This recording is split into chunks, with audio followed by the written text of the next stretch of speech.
Hi, welcome back to Happy Home and Garden with John and Don. A lot of my friends were asking me, what can I plant in my garden now? And so today I'm going to answer that question. And I will first start by saying I live in New Hampshire, Zone 5. So this entirely depends on where you live and what you like to grow. So I'm going to show you what I like to grow and what I've planted already, and show you some of the plants that have already come up so you can see what they look like when they sprout. The first thing I planted as soon as the ground could be worked is peas. These have been up actually over a week. Let me find one that's relatively new. This one is what it looks like really when it first starts to come up. Here's a radish starting to come up. You can plant a lot of your root crops now. Here we have turnip. You can see there's a little purplish one. And as I pull back, you can see the green one. So that's going to be a white turnip. The other one's going to be a purple.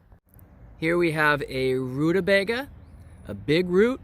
And you'll notice it looks a lot like the radish and the turnips. All the little seedlings look very similar.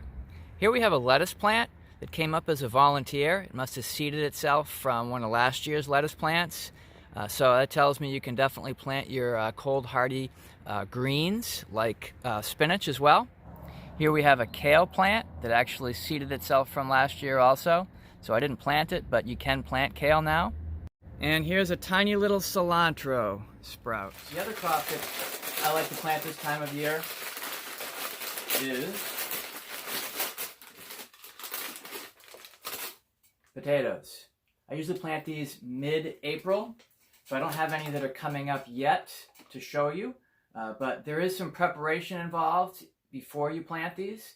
So I have a video on preparing seed potatoes, so I'll link it here and in the description. And so that's what I'm growing right now, or planting. It's not an exhaustive list. And again, I'll remind you, I'm in New Hampshire, Zone 5, actually specific to 5B, I guess, when I looked it up on the internet.